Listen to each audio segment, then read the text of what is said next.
welcome to another episode of The Spoken You with Jeff and Brett. Hello, and welcome everybody. So glad you could join us here on The Spoken You in our discourse to seek knowledge. From knowledge comes wisdom, but is preceded by questioning, and that's what we're here to do. Today we're gifting you our passion by exploring the topic of generosity. I'd like to talk about generosity today because I was inspired by a movie I saw last night. Hopefully we can use this movie as a springboard into the discussion that digs at the root cause of what I experienced. I'm not sure, Brett, if you or our audience is familiar with the movie, but it's called Living on $1 a Day. I found it on Netflix as well. I had it recommended to me by a friend to check out. But I'm just going to read the bio for you and the audience just so they can get a better idea of what the film's about before we get into our discussion. It says, Living on $1 a Day follows the journey of four friends as they set out to live on just $1 a day for 2 months in rural Guatemala. They battle hunger, parasites, and extreme financial stresses as they attempt to survive life on the edge.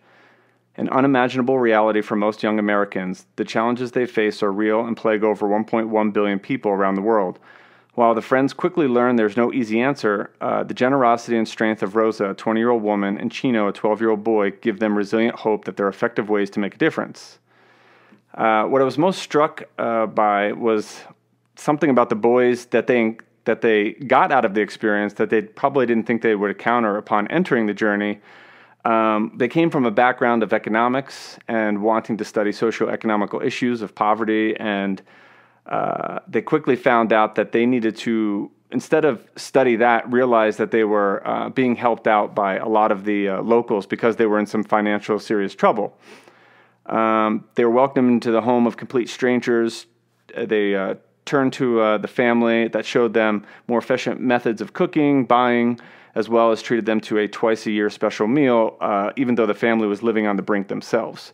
So it kind of showcased this generosity triumphing over poverty. And I guess the first question I'll ask you, Brett, about that whole idea is, if we kind of take a step back, where do you think generosity stems from or originates from? Do you think it's something that we're taught as kids, or do you think it's inherent in the human spirit? Man, $1 a day in Guatemala. Having lived there for a couple months myself, that is super ambitious. It was way more expensive than a bunch of those other countries, but yeah, man, the community, huge. Generosity, where does it come from? Oh man, isn't it shown? Aren't we shown? I mean, it's innate. I think you can watch a lot of those movies where people are in survival situations, and not everyone's got it, but oh man, when it's those two people floating out at sea, they got a ration together, honestly, and really pitch in together. I think the inherent nature of it is that there's been tests on altruism. There's been tests that people generally do want more for themselves, but I think if you look at, I've brought it up in the past, the nature of debt, very often we feel like if we give to someone first, then we're kind of securing our abundance in the future. And I think it's one of those like communal ways to live that, it's consideration at its finest. But listen, man, we've all been children, so I think, for those of us lucky enough to have experienced the abundance perpetually through our lives and taught gratefulness in a lot of ways, no matter how much abundance you had, the parenting spirit is a generous spirit by its very virtue of survival. So, I mean, I think we're shown, in the home first where that comes from. But, as the ego forms, it's my toy, it's my, my food, my this, my that. So, I think we have a real, selfish, terrible twos, terrible threes phase, and then kind of find where we begin and other people exist too. Generosity does exist in us, but it gets lost somewhere along the way. And I'm speaking about this because if I take, for example, particularly our Western culture, it seems a struggle to find people that are inherently generous. They might be generous, again, which isn't true generosity, for a reason to get something in a manipulative way, but that's not true generosity. Or it takes people, as you were explaining, in this extreme survival situation, being out at sea or having something taken away from you, that generosity then comes back into play. Um, and I'm kind of curious why you think that we, in our culture, at least that I've seen and I've experienced, we kind of lose that. I particularly don't come across too many people on a day-to-day basis that are just genuinely generous.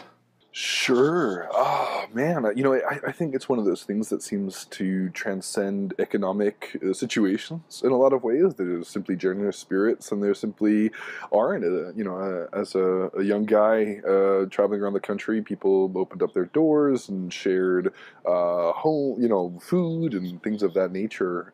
But it's nothing to, culturally, you could say, oh, if I go here with nothing, I will definitely be taken care of.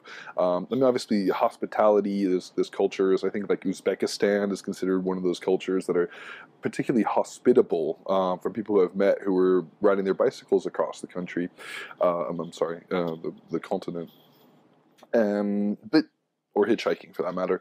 But I often think of super wealthy people, kind of the philanthropists that do charitable acts to generally feel good about themselves, and it's not necessarily manipulative by nature, but rather something that their cup runneth over, and it just feels good to give. I think there's a lot of really good-hearted, incredibly wealthy people, but on the other hand, I guess some of the kindest gestures of simple generosity, which were big for them, were people that had very little as well. So I think it there's so many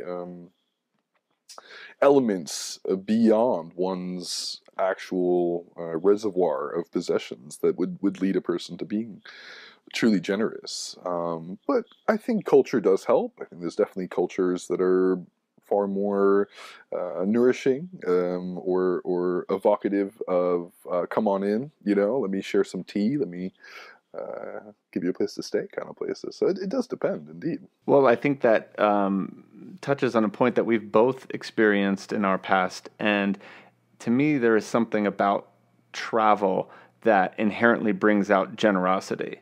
It even brings out generosity here in America to me, because I've also spoken to people that have traveled abroad to here domestically, and they've experienced the open door policy and the welcoming policy. Yet when I live here, I don't necessarily always experience that. But definitely traveling through programs like Couchsurfing, where it's a social profile set up for that purpose, to invite people into their homes, and not just in like an Asian culture or South American culture, but I even experienced this generosity traveling throughout Europe, of people opening their doors. And I don't know what it is about travel, but I'm curious of your thoughts. Is there anything that you can think of that why travel, and these boys in this movie living on $1 a day, they kind of got the same feelings that I walk away with a lot of times from my interactions with communities like that, where I think they were blown away by this ability for people to give far more than they have, just for the purposes of welcoming someone into their home. And I don't know that I've done that here, and I don't know that I've felt that same here. So what do you think it is about travel that brings that out in people? Well, think about it. You're a perpetual guest everywhere you are. It's always unknown. The horizon is never a familiar place, and I think people that are particularly sensitive to that and how vulnerable you really are. I can't tell you how many times I've been walking down some sort of farm road in the middle of nowhere, or a jungle road, and people come up and say, "Hey, where are you going? Do you want to come back to my house? Do you want to, I don't know, just lend a hand, I guess, and also learn about you too." And I guess that really just comes from that fact that you're a perpetual guest. I always remembered being really young and bouncing around the world and being offered these wonderful gestures of abundance, whether it was being taken into a village in Fiji, or offered a chicken sandwich in Hawaii, or a piece of deer, or come work the land, come hang out.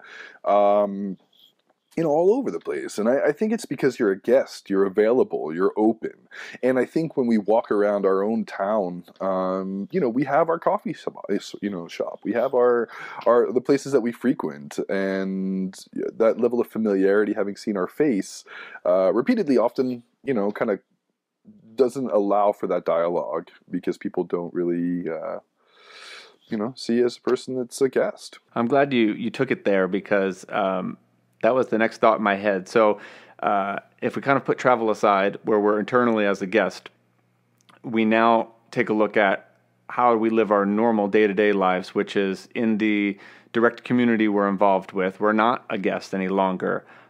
But having lived now in Los Angeles with 17.1 million people and moving to a small town of 3,000 people, these are both the communities that I've lived in the past.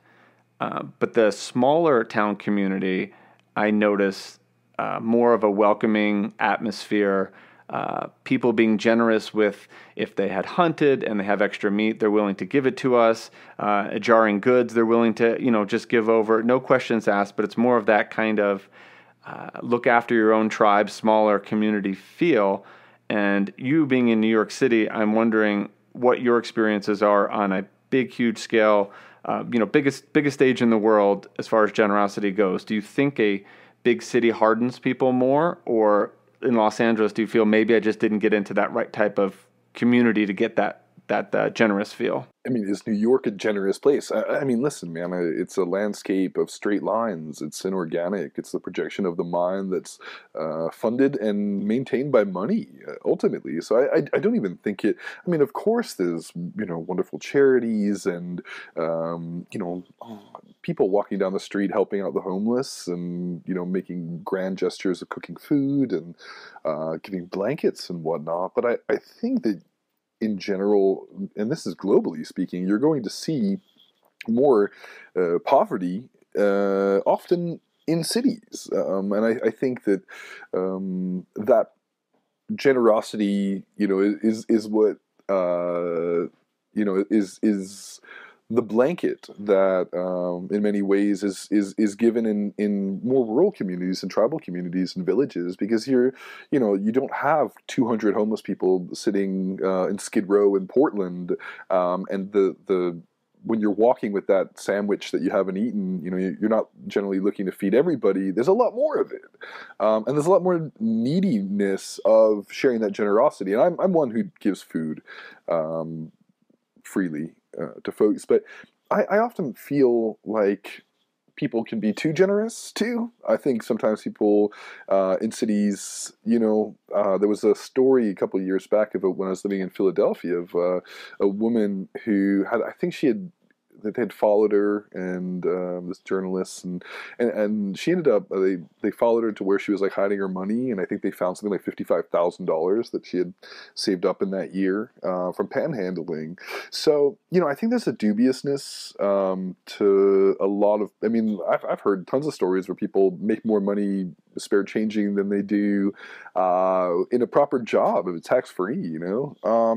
But I don't think cities are generally more generous outside of maybe someone wanting to feel good by giving someone $1. But I think in terms of generosity being an act or a good or a service of sorts, I mean, it's hard to say, man. But I think cities seem to really emphasize scarcity in a lot more ways, because it requires, like, once you're homeless, then where do you, like, you don't have the address, you don't have access to showers, and if you do, it's maybe not a regular thing. So it's a big step up to getting kind of back on your feet, as opposed to maybe living in a rural community where if you just kind of get your hands dirty and you start picking fruit or helping out around the farm. I mean, essentially, you get a place to stay. Maybe there's a bit more integrity involved, just kind of in that notion of helping out your fellow human, just due to the scarcity of humans, and how much less people